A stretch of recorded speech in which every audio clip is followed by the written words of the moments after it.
So, Simon, first time we've met. Great to meet you. And, likewise.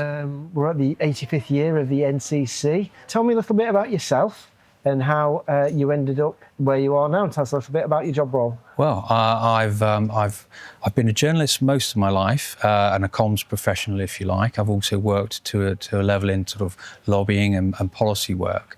I kind of first joined this particular sector back in 2008 when I became editor-in-chief of the Camping and Caravanning Club's magazine, Camping and Caravanning, and I've sort of never really looked back. I thoroughly enjoy this kind of wider outdoor sector. I believe passionately about the importance of people getting active outdoors and spending time in the countryside for their health and well-being. And let's face it, our sector, our industry, if you like, is perfectly placed to transport people there, to get people into the outdoors, to have that much needed downtime and relaxation from our busy lives.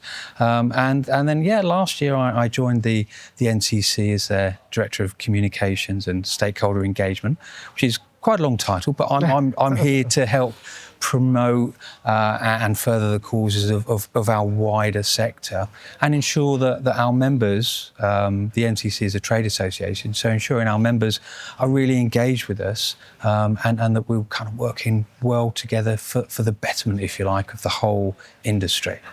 And the NCC is a wonderful organisation with a great legacy, 85 years.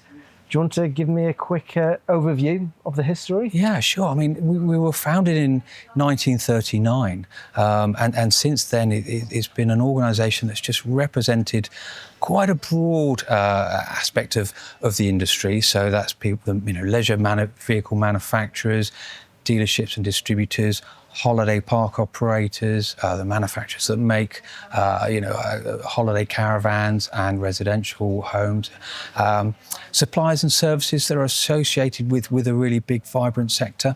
Over the years, the NCC has really done a sort of brilliant work to keep championing the causes of the whole sector, the whole industry, to keep kind of like making sure that at the highest levels of government that, they appreciate that this is a really important industry for the country, for the economy, but also, just making sure that there are really good products and services that are available to our members, that there are lots of benefits to being a member, and I think that's important to recognise across a really rich 85-year history. We've had great achievements, and even if you just go back a few years, dare I say, to the COVID period, the work that the NCC was doing then, with colleagues around the industry, but to kind of like, talk to government with one voice to encourage them to reopen holiday parks, for example, with the whole staycation. Those are the things that the NCC was at the heart of, and they're really important. Of course. Making sure that when government's sort of saying, hang on, we want to introduce greater taxation here on certain products, so that we're there fighting to keep them as low as possible. And I think that's where you look back at the history of the NCC and you see a great legacy of that kind of work on behalf of our industry. Yeah, you mentioned some of the benefits there, for instance, the lobbying.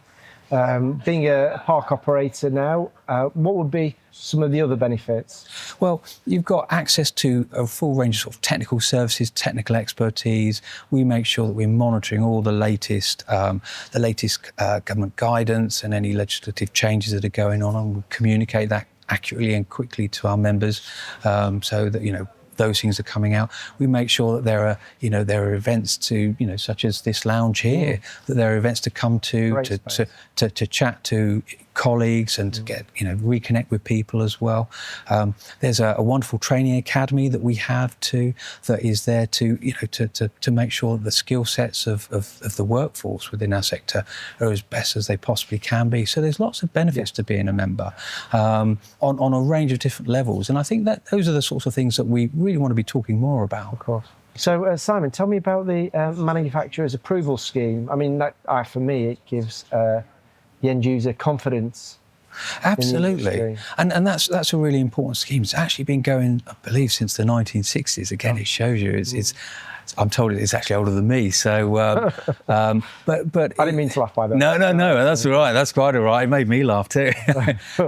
But it's that really important part that although the NCC is a trade association and we're here for our members, actually we can't ever lose sight of the fact that the consumers, our end customers, if you like, are important and integral to everybody.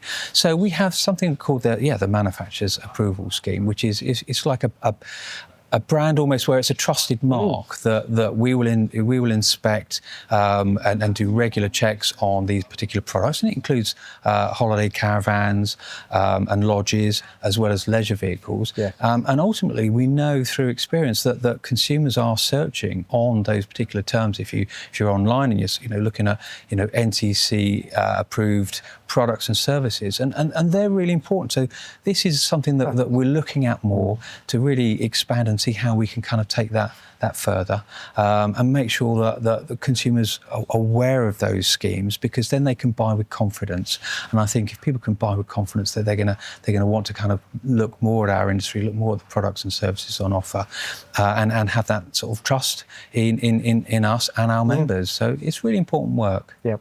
And I know, speaking to you, you're really passionate about the countryside as well, aren't you? And that's important for you. Yeah, and I'm a big advocate of the great outdoors, and it's something that's always been at the heart of my career, however that's looked. I wrote a book a few years ago, pulling together my own kind of experiences as a magazine editor, working in that outdoor sector. What was your book about? It was called Camping with Kids. It's published by the AA Media. Oh, right.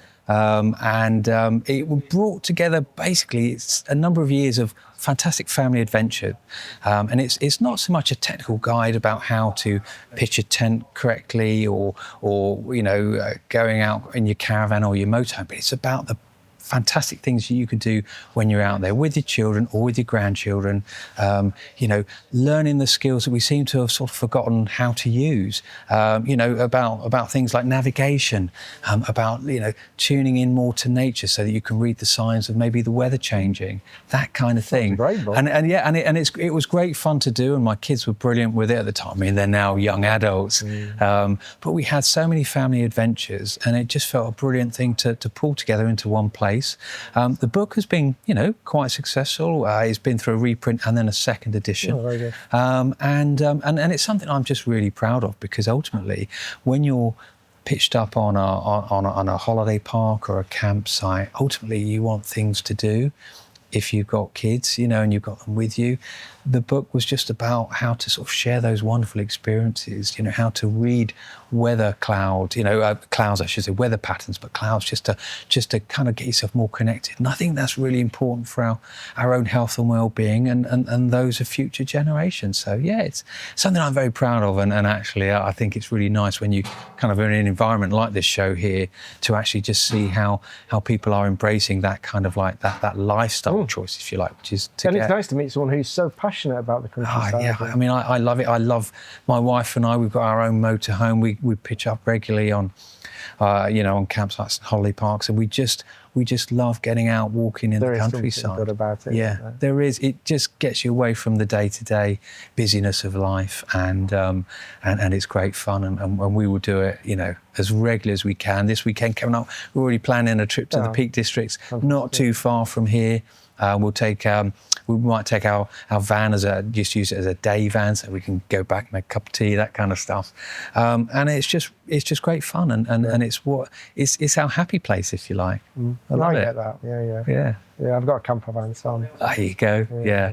It's living the dream. Of course it is. We've certainly got a really big macro picture there across the whole entire sector, and we represent the entire supply chain.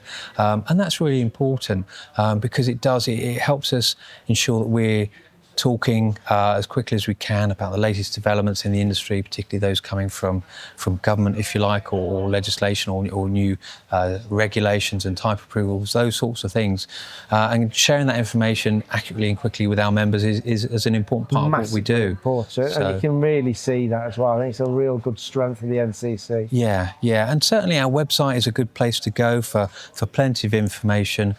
For members, park operators. Yep, You've absolutely. even got some consumer We have. So we've got a members area. So if you're a member of the NCC, you get access to more information behind. But there's also a lot of information that's public facing for prospective members as well, B2B information, but also directly to consumers as well. So it's got a wealth of information that's Great there. resource. I've been on it. It's really Thank good. you. Yeah, and it's really helpful to hear that. And if you're thinking about becoming a member as well, absolutely go onto the website, have a look.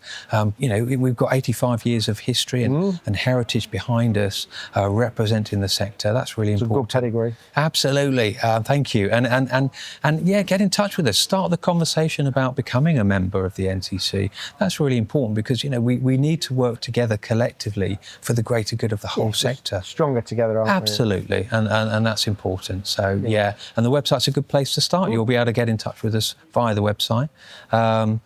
Which is obviously www.thencc.org.uk. Absolutely. Well, thank you very much for your time. Appreciate you speaking to us. Thank you. And happy 85th birthday. Thank you very much. Thank you. Take care.